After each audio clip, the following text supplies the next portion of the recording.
Good morning student.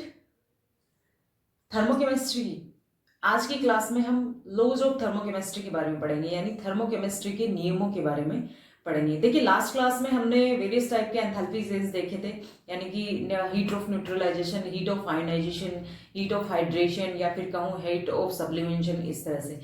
और आज हम बात करेंगे लॉज ऑफ थर्मोकेमिस्ट्री के बारे में, यानी कि ये जो उष्मा रसायन है इसके नियमों के बारे में। तो थर्मोकेमिस्ट्री के दो नियम हैं, एक तो है हेस लॉ और एक है लेवोजियर लॉ। ठीक है, तो पहले मैं बात करती हूँ लेवोजियर नियम की। Lavoisier and Laplace law. Lavoisier and Laplace law.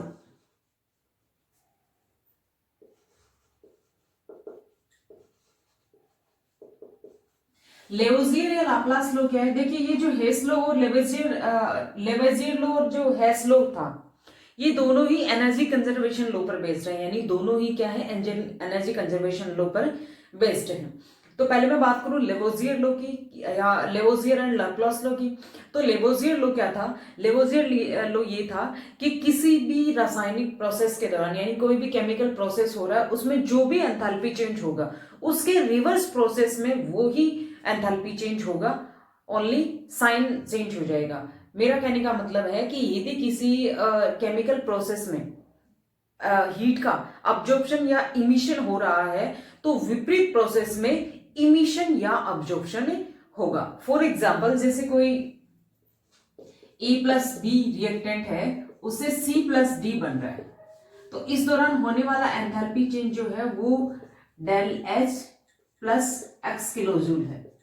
ठीक है, यानी कि जब ए बी से जब सी प्लस डी बने, यानी जो रिएक्टेंट है उससे प्रोडक्ट जब फॉर्मेशन हुआ तो इतनी हीट अब्जॉर्ब हुई। अगर इस प्रोसेस को रिवर्स कराओगे, यानी सी प्लस डी से क्या बनाओगे, ए प्लस बी बनाओगे, यानी कि जो प्रोडक्ट है उसको एज ए रिएक्टेंट की जगह तरह लेके उससे हम ए प्लस बी बना रहे हैं, तो ये रिवर्स प्रोसेस होगा। रिवर्स प्रोसेस में एंथैल्पी चेंज तो उतना ही होगा, लेकिन क्या होगा, साइन चेंज हो जाएगा। ये मेरा कहने का मतलब है कि यदि किसी रासायनिक प्रोसेस में हीट का अब्जॉर्प्शन हो रहा है तो उसके रिवर्स प्रोसेस में उतनी हीट का क्या हो जाएगा, इमिशन हो जाएगा। या फिर मैं ये कहूं कि किसी भी केमिकल प्रोसेस के दौरान अगर हीट इमिट हो रही है तो उस केमिकल प्रोसेस को आप अगर रिवर्स करवाओगे तो उतनी हीट क्या होगी, अब्जॉर्ब होगी। जैसे ग्राफिकली तौर पर इसको एक्सप्लेन करूं, एनर्जी रिएक्शन कोऑर्डिनेट,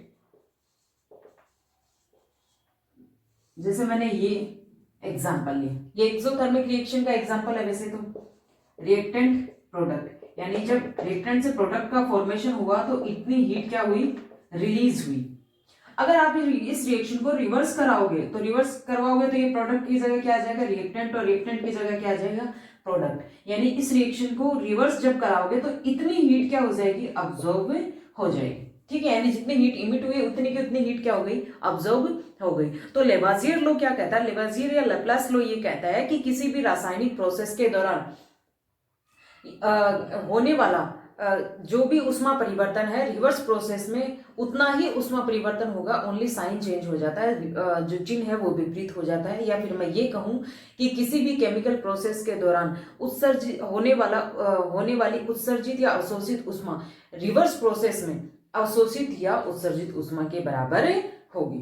ठीक है, अब मैं बात करती हूँ हेस लॉ की।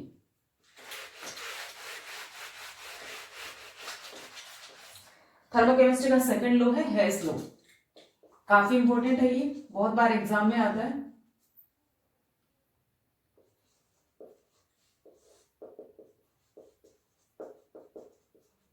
हेस का नियम, हेस लॉ क्या है? हेस लॉ को पहले मैं एग्जांपल के थ्रू एक्सप्लेन करती हूँ। देखिए, कोई रिएक्टेंट है, जैसे ए है, उससे बी बन रहा है। ए से जब बी बना तो एंथैल्पी चेंज मान लीजिए डेल एच हुआ। ठीक है, ए से बी एक अदर पाथ के थ्रू भी बनता है। ए से जैसे सी इंटरमीडिएट बन गया, सी से डी बन गया, देन क्या बना, बी बना। ठीक है, या फिर एक अनोदर पाथ ले, जैसे ए से बी बनेगा तो पहले ई में कन्वर्ट होगा, देन क्या बनेगा, बी बनेगा। यानी कि कोई भी केमिकल प्रोसेस है जिसमें कोई रिएक्टेंट से प्रोडक्ट का फॉर्मेशन हो रहा है, वो अलग अलग पाथ से हो रहा है। मान लीजिए एक पाथ ये डायरेक्ट पाथ है, एक इस पाथ से हो रहा है, एक इस पाथ से हो रहा है। तो इस पाथ से हो रहा है, जब ए से ई बना तो मान लीजिए enthalpy change del H dash हुआ, ई से बी बना तो डबल एच डैश हुआ, ए से सी बनेगा तो डेल एच वन हुआ, डेल एच टू हुआ, डेल एच थ्री। तो हेस लॉ क्या कहता है? हेस लॉ ये कहता है कि कोई भी केमिकल प्रोसेस चाहे किसी भी पद से करवाओ, किसी भी पद से कराओ, कितने भी पदों में कराओ, प्रत्येक पद जो प्रत्येक पद होगा उसमें होने वाला जो ऊष्मा परिवर्तन है वो क्या रहेगा? सेम रहेगा। यानी कि कोई भी केमिकल प्रोसेस है उसको चाहे किसी भी पद से कराओ, चाहे इस मान लीजिए ये क्या है? Path first, path second, path third.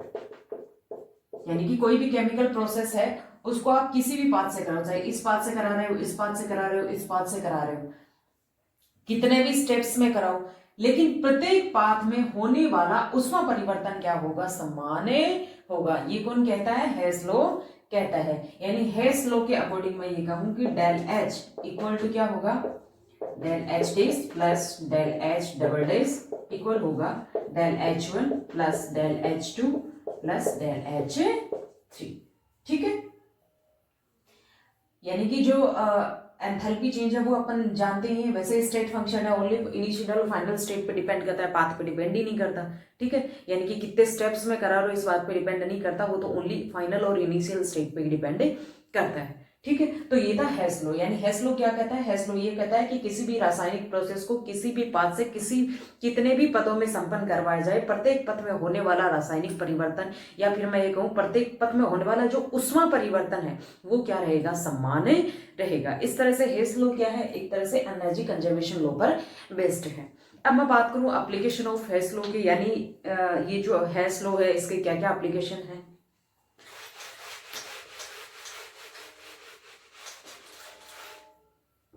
Applications of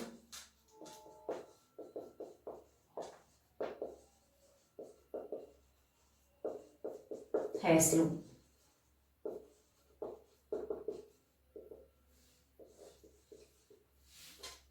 पहले मैं बात करूं born Haber cycle.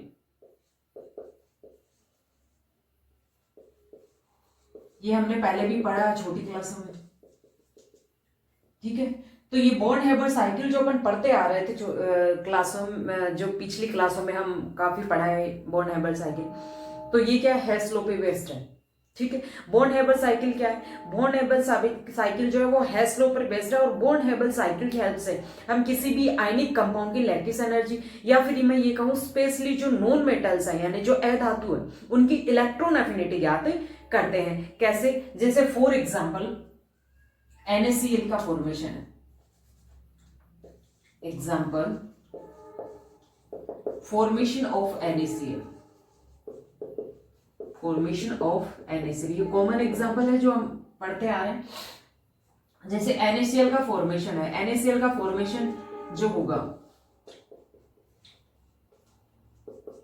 Na solid plus Cl2 gas, तो NaCl सॉलिड बनेगा। इस दौरान जो एंथैल्पी चेंज होगा उसको हम क्या कहेंगे? Heat of formation. ठीक है, तो एक ये बात है डेल एच एफ, और एक और देखें तो जैसे सोडियम जो है वो सॉलिड स्टेट में इसका एटोमाइजेशन करेंगे, यानी हीट ऑफ एटोमाइजेशन, या फिर मैं कहूं सप्लीमेशन, हीट ऑफ सप्लीमेशन, यानी डेल एच एस ई, तो क्या आएगा? ये Na सॉलिड जो होगा वो गैस में कन्वर्ट हो जाएगा प्लस Cl2 गैस। देन इसको आयनाइज करेंगे, क्योंकि जब NaCl में अपन जानते हैं क्या होते हैं, Na प्लस और Cl माइनस मिलके क्या बनाते हैं? NaCl, आयनिक कंपाउंड है। तो जैसे गैस है, जैसे डेल H यानी आयनाइजेशन एनर्जी, आयनाइजेशन एंथैल्पी देंगे तो क्या हो जाएगा? जो Na है वो किस में कन्वर्ट हो जाएगा? Na प्लस आयन में कन्वर्ट हो जाएगा प्लस Cl2 गैस। NaCl में हमें ओनली 1 Cl चाहिए। ठीक है, इसलिए हाफ Cl2। अब हम क्या करेंगे? Na प्लस जो है वो आयनिक फॉर्म में मिल गया हमें।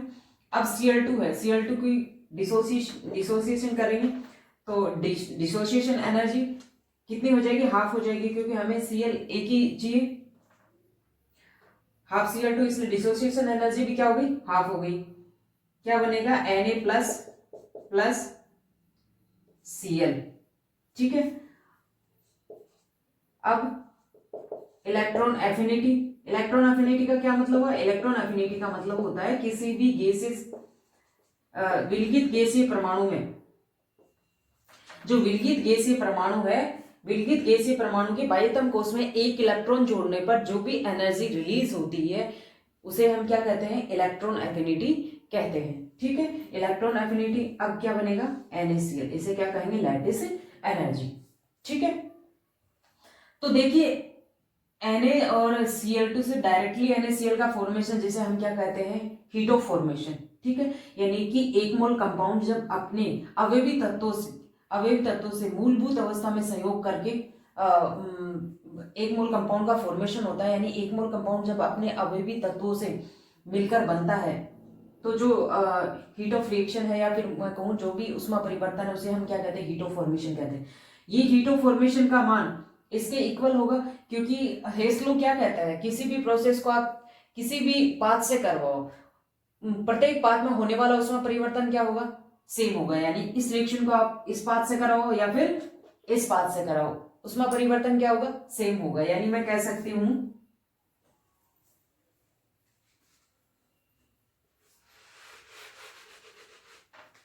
Del HF equal to del SE sublimation energy, उसके बाद में ionization energy plus dissociation energy minus क्यों किया मैंने? क्योंकि देखिए जब किसी भी कंपाउंड को सप्लीमेंट करते हैं, सॉलिड से गैस में कन्वर्ट करते हैं, तो उसको हीट हम देते हैं, हीट अब्सॉर्ब की जाती है सिस्टम के द्वारा।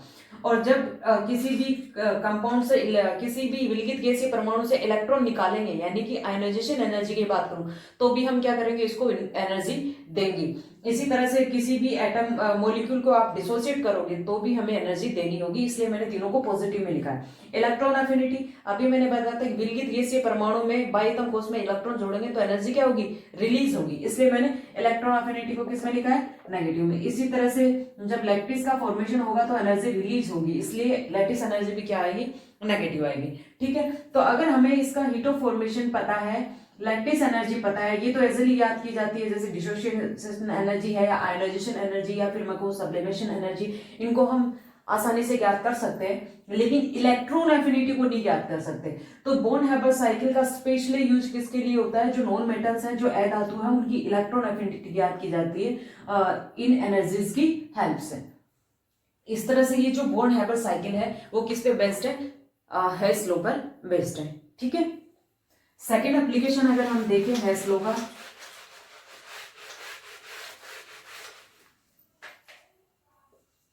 Calculation of heat of reaction, heat of reaction कहूं या फिर हीट ऑफ फॉर्मेशन।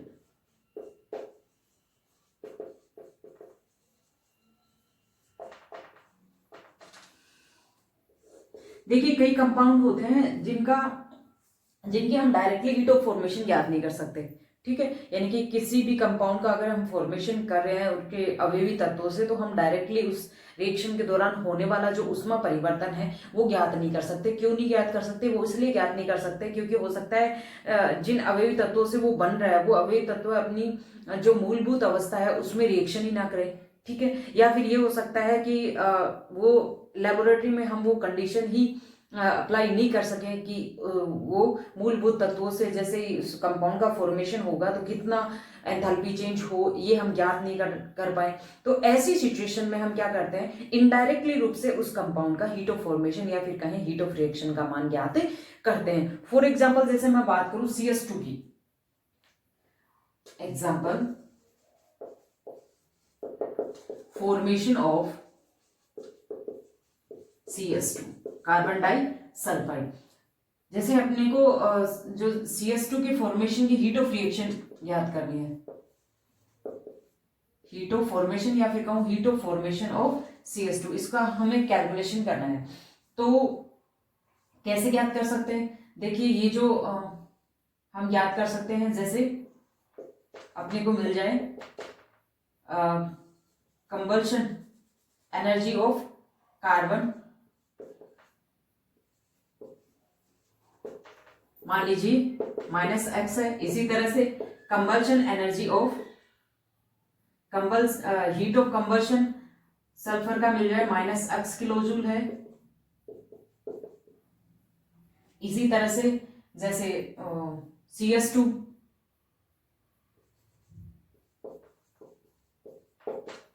का माइनस किलो जूल दे रखा है। इन एनर्जीज की हेल्प से हम CS2 के लिए हीट ऑफ फॉर्मेशन ज्ञात कर सकते हैं। कैसे, देखिए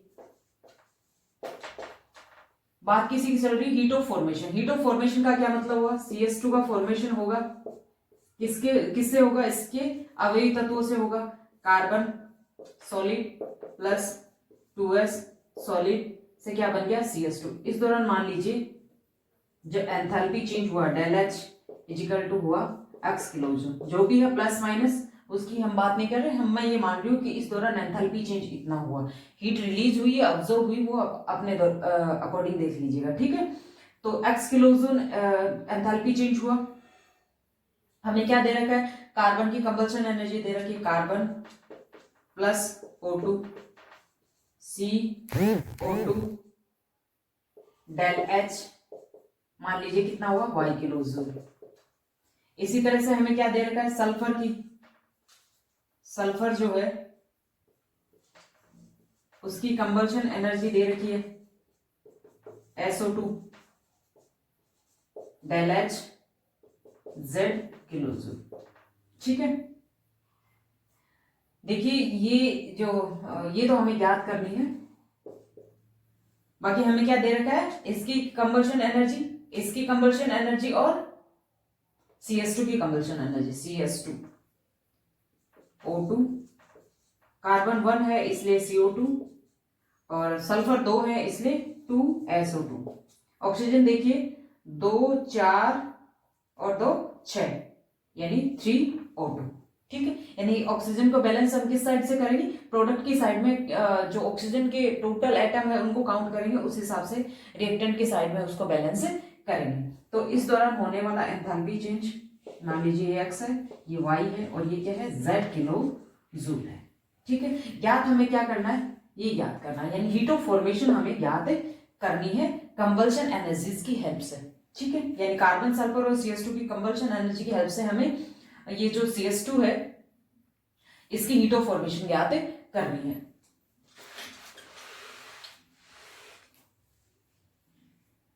ये मैंने माइनस इसलिए लगाया क्योंकि देखिए मैंने यहाँ पे माइनस नहीं लिखा क्योंकि हमें पता है कंबल्शन एनर्जी या फिर हीट ऑफ कंबल्शन जो होती है वो एक मतलब कंबल्शन जो प्रोसेस है वो क्या एक ऊष्माक्षेपी प्रक्रिया है, यानी हीट रिलीज होती है, इसलिए मैंने यहाँ माइनस एक्स माइनस वाई और माइनस जेड दर्शाया है, ठीक है। इसको मैंने एक्स वाई जेड लिखा है, फिर ये भी लिख सकते हो X minus Y minus Z, क्योंकि इसमें एनर्जी क्या है रिलीज हो रही है इसलिए माइनस लिखा है। अब देखिए हमें ये इक्वेशन प्राप्त करनी है। देखिए जब भी हम हेस लॉ की हेल्प से किसी भी कंपाउंड की हीट ऑफ रिएक्शन ज्ञात करेंगे या फिर हीट ऑफ फॉर्मेशन ज्ञात करेंगे तो अदर एनर्जीज यानी कंबल्सन एनर्जी है यानी हीट ऑफ कंबल्शन है या फिर मैं कहूँ कि बॉन्ड एनर्जी है या फिर हीट ऑफ फॉर्मेशन है या हीट ऑफ सॉल्यूशन है, इन एनर्जीज का यूज करके हम अदर एनर्जीज ज्ञात करेंगे, ठीक है। तो इसके लिए हम कुछ थर्मोकेमिकल रिएक्शन को ऐड करेंगे या सब्सट्रैक्ट करेंगे या फिर किसी को इनटू करेंगे और ओवरऑल रिएक्शन हम ज्ञात निकाल लेंगे। यानी अब हमें ये रिएक्शन प्राप्त करने इन तीनों रिएक्शन की हेल्प से। तो अब देखिए इस रिएक्शन को देखिए CS2 प्लस 3O2 से बन रहा है CO2 और 2SO2। तो यहाँ पे देखिए इस रिएक्शन में देखिए कार्बन एक है तो इसको किसी से इंटू नहीं करना, यहाँ सल्फर देखिए सल्फर 2 है ना तो इसको 2 से इंटू करिए और 2 से इंटू करके इक्वेशन फर्स्ट और सेकंड को जोड़िए, यानी इन दोनों इक्वेशन फर्स्ट और इक्वेशन सेकंड को जोड़ेंगे तो क्या आएगा कार्बन प्लस 2s प्लस तो 2O2 और O2 तो कितना आ गया 3O2 आ गया, क्या मिलेगा CO2 प्लस 2SO2, ठीक है। और एंथैल्पी चेंज क्या आएगा माइनस एक्स जो है प्लस माइनस वन, ठीक है। अब इक्वेशन फर्स्ट यानी मैंने क्या किया है इक्वेशन फर्स्ट एंड सेकंड को जोड़ने पर, यानी सेकंड इक्वेशन है, इसको मैंने 2 से इंटू किया और फर्स्ट और सेकंड को क्या कर दिया, ऐड कर दिया। अब देखिए इस इक्वेशन और ये जो थर्ड इक्वेशन को इसमें से मैं घटाऊंगी, यानी CS2 प्लस 3O2 से बन रहा है CO2 प्लस 2SO2, इसको मैं माइनस करूंगी। ठीक है, तो माइनस किया तो देखिए ये वाला कैंसिल आउट हो गया, माइनस करते ही ये वाले कैंसिल आउट, क्या बचा C प्लस 2S है, माइनस CS2 है, इसका मतलब इक्वल टू CS2। ठीक है, आ गया, यानी कि अब मैंने क्या किया, डेल S इक्वल टू क्या किया, minus X plus minus Y, और माइनस क्या कर दिया मैंने, माइनस माइनस जेड, यानी जो इस प्रोसेस के दौरान ओवरऑल जो एंथैल्पी चेंज होगा या फिर कहूं मैं जो हीट ऑफ फॉर्मेशन आएगा वो क्या आएगा, del h of equal to आएगा minus x minus y plus z. इस तरह से हम कैलकुलेट करेंगे। ठीक है, यानी कि गैस लो की हद से हम किसी भी कंपाउंड के लिए अदर एनर्जीज यूज करके, जैसे कंबल्शन एनर्जी है, बॉन्ड एनर्जीज है, इनका यूज करके हम हीट ऑफ रिएक्शन या फिर कहूं हीट ऑफ फॉर्मेशन ज्ञात कर सकते हैं। इसी तरह से जैसे थर्ड एप्लीकेशन देखो, कैलकुलेशन ऑफ ट्रांजिशन एनर्जी या फिर मैं कहूं हीट ऑफ ट्रांजिशन। ठीक है, हीट ऑफ ट्रांजिशन, देखिए जो हीट ऑफ ट्रांजिशन का मतलब है जब कोई एक एलोट्रोप है किसी एलिमेंट का, तो जो अदर एलोट्रोप में कन्वर्ट होता है, तो जब एक एलोट्रोप दूसरे एलोट्रोप में कन्वर्ट होगा तो इस दौरान जो एंथैल्पी परिवर्तन होगा उसको हम डायरेक्टली ज्ञात नहीं कर सकते लेबोरेटरी में। क्यों? क्योंकि जब एक एलोट्रोप अदर एलोट्रोप में कन्वर्ट होता है, यानी कि एक अपर रूप जब अदर अपर रूप में कन्वर्ट होगा तो वो ये प्रोसेस बहुत धीमी गति से होता है। धीमी गति से होने की वजह से इसमें काफी टाइम लगता है, तो एंथैल्पी चेंज को हम लेबोरेटरी में ज्ञात नहीं कर पाते। तो इसलिए हम इनडायरेक्ट मेथड से क्या करते हैं, हीट ऑफ ट्रांजिशन ज्ञात कर सकते हैं। जैसे ग्रेफाइट डायमंड जो है वो ग्रेफाइट में कन्वर्ट होगा तो कितना हीट चेंज होगा, या फिर मैं कहूँ जो सल्फर है यानी रोम्बिक सल्फर मोनोक्लिनिक में या फिर मोनोक्लिनिक सल्फर जो है वो रोम्बिक सल्फर में कन्वर्ट होता है तो क्या हीट चेंज होता है, उसको हम इनडायरेक्टली ज्ञात कर सकते हैं। जैसे मैं सल्फर की बात करूं, सल्फर जैसे मोनोक्लिनिक सल्फर है,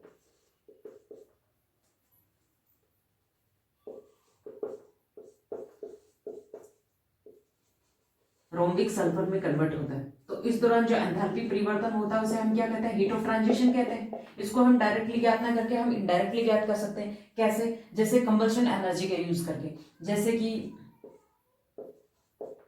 O2 SO2, उसमें परिवर्तन क्या हुआ, हीट ऑफ कंबल्शन की बात करें, उसमें परिवर्तन क्या हुआ, माइनस एक्स, और रोम्बिक सल्फर की कंबल्शन एनर्जी अगर हम ज्ञात करें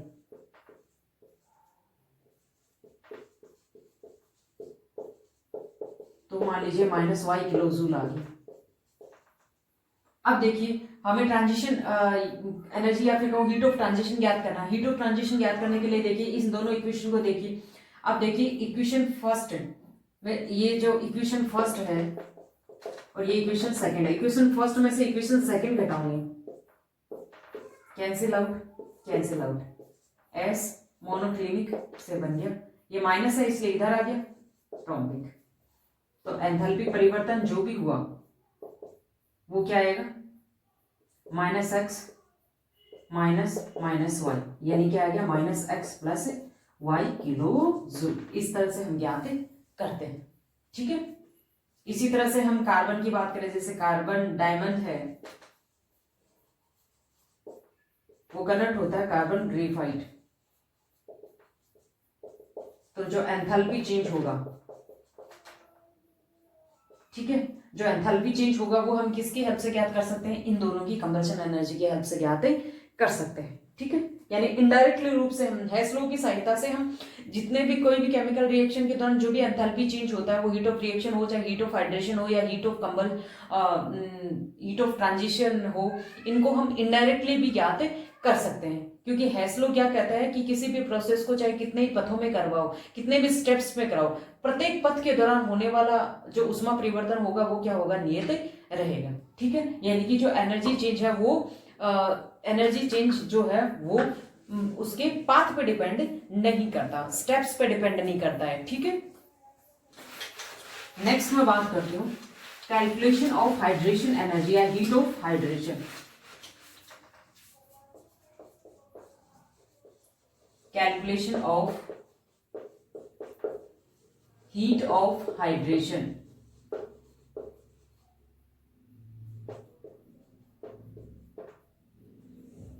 देखिए, ये मैंने पहले भी आपको बताया कि हीट ऑफ हाइड्रेशन यानी जलयोजन ऊर्जा जो होती है, जलयोजन उष्मा जो होती है, उसको हम डायरेक्टली कैलकुलेट नहीं करते हैं, इसको हम इनडायरेक्टली कैलकुलेट करते हैं। हीट ऑफ हाइड्रेशन को हम हीट ऑफ सॉल्यूशन की हेल्प से कैलकुलेट करते हैं, ये मैंने आपको पहले बताया है। ठीक है, फॉर एग्जाम्पल जैसे मैं बात करूं CuSO4 सॉलिड प्लस 5S2 से बन रहा है CuSO4.5S2 यानी जलयोजित जो लवण का फॉर्मेशन हो रहा है सॉलिड। इस दौरान जो एंथैल्पी चेंज हो रहा है उसको हीट ऑफ हाइड्रेशन कहते हैं। ये जो हीट ऑफ हाइड्रेशन है ये हम इन जो कंपाउंड है यानी CuSO4 है या CuSO4 5S2 इनकी हीट ऑफ सॉल्यूशन की हेल्प से ज्ञात कर सकते हैं, हीट ऑफ सॉल्यूशन की हेल्प से ज्ञात करेंगे और हेस लॉ की सहायता हेस लॉ के अकॉर्डिंग ज्ञात करेंगे। यानी कुछ केमिकल रिएक्शन को जो थर्मोकेमिकल रिएक्शन है उनको ऐड करके या फिर मैं कहूँ सब्सट्रैक्ट करके इंटू करके ओवरऑल हम ये थर्मोकेमिकल इक्वेशन प्राप्त करेंगे और उसी हिसाब से हमें हीट ऑफ फॉर्मेशन मिल जाएगा, या हीट ऑफ फॉर्मेशन नहीं सॉरी हीट ऑफ हाइड्रेशन। ठीक है, ये थे एप्लीकेशन ऑफ हेस लॉ, यानी हेस लॉ की हेल्प से हम हीट ऑफ हाइड्रेशन या हीट ऑफ रिएक्शन ज्ञात कर सकते हैं, हीट ऑफ हाइड्रेशन ज्ञात कर सकते हैं, हीट ऑफ ट्रांजिशन ज्ञात कर सकते हैं, हीट ऑफ रिएक्शन या फिर हीट ऑफ फॉर्मेशन ज्ञात कर सकते हैं। और बॉर्न हैबर साइकिल में अपन ने देखा ही है कि हेस लॉ पर रिवेस्ट है पूरा का पूरा, तो उस हिसाब से जो नॉन मेटल है इनकी इलेक्ट्रॉन अफिनिटी ज्ञात कर सकते हैं। ठीक है, बाकी हम नेक्स्ट क्लास में पढ़ेंगे। Thank you.